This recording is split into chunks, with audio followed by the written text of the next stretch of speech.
Video பார்க்குற எல்லாருக்கும் வணக்கம். இது உங்கள் ரெஸ்லிங் கிங் தமிழ். நான் உங்கள் ரகுமான்.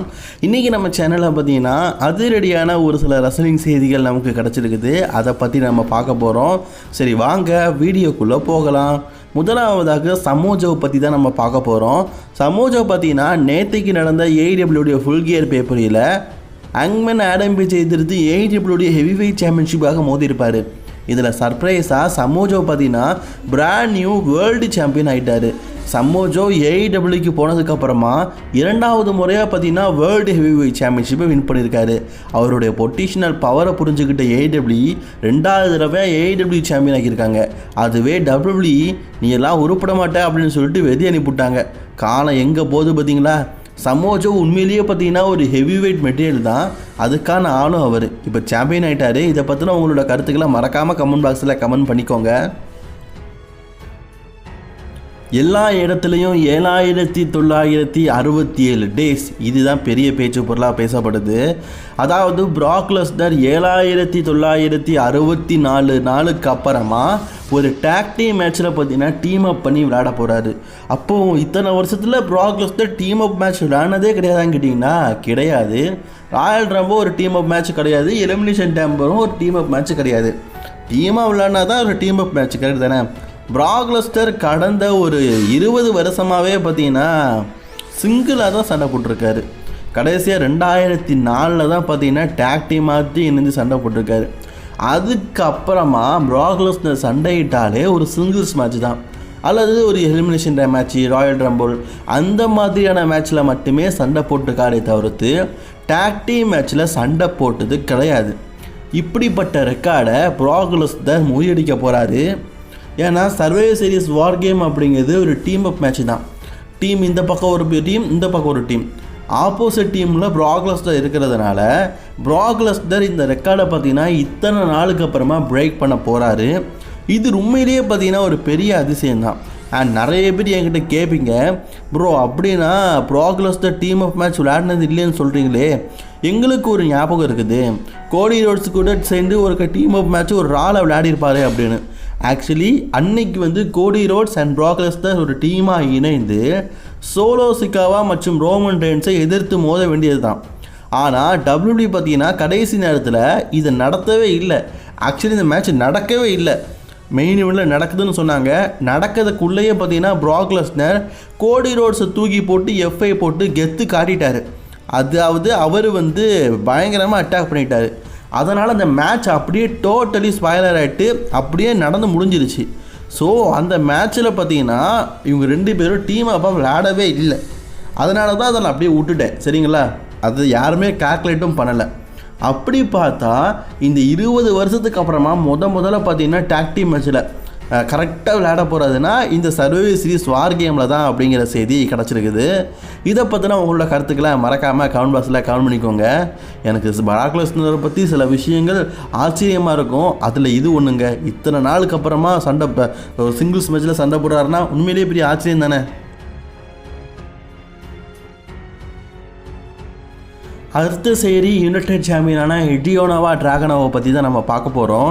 ஹிஜியோனா டிராகனோவை பார்த்தீங்கன்னா யுனைடெட் சாம்பியன்ஷிப்புக்காக இந்த வாரம் ஃப்ரைடே நைட்ஸ் மட்டும் இல்லை, அவருடைய ஓல்டு ஃப்ரெண்ட் ஜேடி மேக்டானோக்கு அகேன்ஸ்டாக டிஃபெண்ட் பண்ணியிருப்பார். ஜேடி மேக்டானாக்கும் ஹிஜியா டிராகனோவுக்கும் டபிள்யூபியில் நடக்காத ஒரு பெஸ்ட்டு மேட்சே கிடையாது. அப்படி 2 பேரும் பெஸ்ட்டு பர்ஃபார்மன்ஸை பயங்கரமாக பண்ணியிருக்கிறாங்க. இந்த மேட்ச்சில் ஜேடி மேக்டானோ பார்த்தீங்கன்னா தோற்று போயிட்டார். பட் இருந்தாலும் மொத்த ஆயக்கலைகள் 60ன்னு சொல்லுவாங்கள்ல, எல்லாத்தையுமே ஒன்றா காட்டிட்டார் போல இருக்குது. காட்டில் இந்த மேட்ச் முடிஞ்சதுக்கப்புறமா ஹிஜியோனா டிராகனோவுக்கு பார்த்தீங்கன்னா கொஞ்சம் பயங்கரமான காயங்கள் ஷோல்டரில் ஏற்பட்டிருக்குது அப்படிங்கிற மாதிரி சொல்லப்பட்டிருக்குது. ஆல்ரெடி மனுஷன் இப்போ தான் இன்ஜூரிலேருந்து வந்திருக்காரு. வந்ததுக்கப்புறமா ஒரு வாய்ப்பெல்லாம் கொடுத்தாங்க. ஆனால் மீண்டும் பார்த்தீங்கன்னா அந்த ஆளுக்கு கை வலிக்குது, கால் வலிக்குது அப்படிங்கிறத கேட்கும்போது ஆச்சரியமாக தான் இருக்குது. நீங்கள் இந்த வாரம் ஃப்ரைடே நைட்ஸ் மட்டும் பேக் ஸ்டேஜில் கூட பார்த்துருப்பீங்க. ஹிஜியோ டிராகனோவா கழுத்தையும் கையையும் பார்த்தீங்கன்னா பிடிச்சிக்கிட்டே நடந்திருப்பார். மெடிக்கலி பார்த்தீங்கன்னா இப்போ ஒரு கியூர் இல்லை. ஸோ அடுத்த வாரம் நடக்க போகிற ஃப்ரைடே நைட்ஸ் மட்டுக்கு ஹிஜியோ டிராகனோவா வரமாட்டார் அப்படின்னு நினைக்கிறேன். ஏன்னா மெடிக்கலி அவர் தான் கியூர் இல்லைல்ல. அதனால் அடுத்த வாரம் வர்றதுக்கு ரொம்ப கஷ்டமான விஷயம். சரி, டைட்டில் வெக்கெட்லாம் பண்ணுவாரான்னு கேட்டிங்கன்னா அப்படிலாம் எனக்கு தெரில. ஏன்னா கிட்டத்தட்ட ஒரு 1.5 வருஷம் ரெஸ்ட்டுக்கு அப்புறமா இப்போ தான் மீண்டும் டபிள்யூபிள்யூக்கு வந்திருக்காரு. அதுக்குள்ளே இன்ஜுரின்னு சொல்லிட்டு மீண்டும் போகிறதுக்கு வாய்ப்பு இல்லை.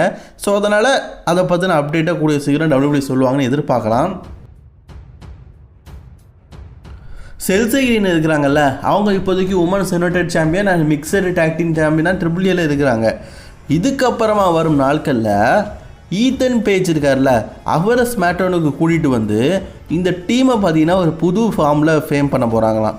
அதாவது Ethan page and Chelsea green இவங்க 2 பேரும் மிக்சடு டாக் டீமராக பார்த்தீங்கன்னா இதுக்கப்புறமா டபிள்யூபிள்யூவில் வரப்போகிறாங்க அப்படின்னு சொல்லப்பட்டிருக்குது. ஆக்சுவலி இவங்க 2 பேரும் மிக்சடு டாக் டீமாக NXT பிராண்டில் இருக்கிறாங்க. அது ஒரு நல்ல ஃபார்மிங்கில் இருக்குது. ஆனால் ஈத்தன் பேஜ் இப்போ NXT நார்த் அமெரிக்கன் சாம்பியன் இருக்கார் அண்ட் அது ட்ரிபிள்யூட மிக்சடு டாக் டீம் சாம்பியன் இருக்கார். அதனால் மெயின் ராஸ்டருக்கு வர முடியலை. ஆனால் மெயின் ராஸ்டர் டெபியூட் பண்ணும்போது இந்த டீமை ஃபார்ம் பண்ணுவாங்க அப்படிங்கிற மாதிரி சொல்லப்பட்டிருக்குது. ரசிகர்கள் மத்தியிலையும் இந்த டீம் மத்தியில் ஒரு பெரிய வரவேற்பு இருக்குது. அப்படி வந்தாலும் கண்டிப்பாக ஒரு நல்ல வரவேற்பு கிடைக்கும். 2026 ரெசல்மனியாவை பற்றி நிறைய பேச்சு பொருட்கள் எப்பவும் பார்த்தீங்கன்னா வந்த வண்ணமே இருக்குது.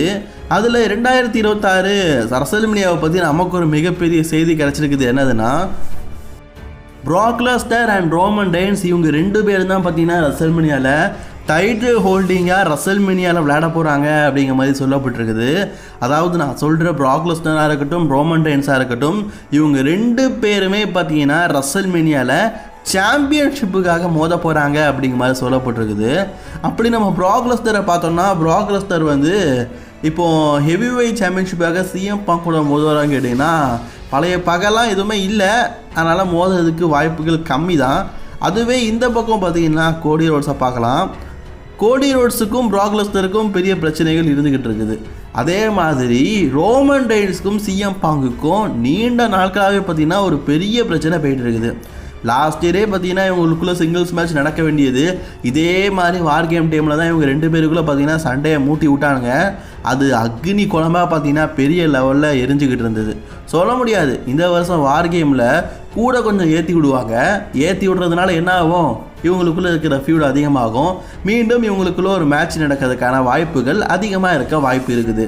அண்ட் இன்னொரு பக்கம் நம்ம பார்த்தோன்னா ப்ராக் லெஸ்னரை கடைசியாக வீழ்த்தினது நான் தான் அப்படின்னு சொல்லிட்டு இந்த வாரம் ஸ்மாக்டவுன்லேயே கோடி ரோட்ஸ் பார்த்தீங்கன்னா பயங்கரமான ஒரு ஸ்பீச் கொடுத்திருப்பார். ப்ராக் லெஸ்னர் பார்த்தீங்கன்னா கண்டிப்பாக கோடி ரோட்ஸை வீழ்த்தியே ஆகணும் அப்படிங்கிற ஒரு இக்கட்டான சூழ்நிலையில் இருக்கிறாரு. ஸோ கோடி roads versus Prague Lesnar match நடக்க வாய்ப்பு இருக்குது. இப்படி இந்த 2 துருவங்களும் 2 பக்கமும் ஒரு மேட்ச் விளையாடினா கண்டிப்பாக சொல்கிறேன், இந்த 2 மேட்ச் தான் ரெசல்மனியாவோட மெயின் ஈவெண்ட்டாக இருக்கும். Day 1 ஒரு மேட்ச்சு, Day 2 ஒரு மேட்ச்சு. அப்படி நடக்கும் பட்சத்தில் ப்ராக் லெஸ்னர் பக்கமும் சரி, ரோமன் ரெய்ன்ஸ் பக்கமும் சரி, டைட்டிலுக்கான வாய்ப்புகள் அப்படிங்கிறது அதிகமாகவே இருக்குது. நீங்கள் என்ன நினைக்கிறீங்க? இந்த 2 மேட்சும் ரெசல்மனியாவில் மெயின் ஒன்றாக நடந்தால் எப்படி இருக்கும்? அதை தவிர்த்து ஆப்பரண்ட்டும் இல்லை தற்போதைக்கு கோடி ரோட்ஸுக்கு. இதை பற்றின உங்களோட கருத்துக்களை கமெண்ட் பாக்ஸில் கமெண்ட் பண்ணிக்கோங்க. அண்ட் மோர் வீடியோஸ் பார்க்கறதுக்கு சேனலுக்கு சப்ஸ்கிரைப் பண்ணிக்கோங்க.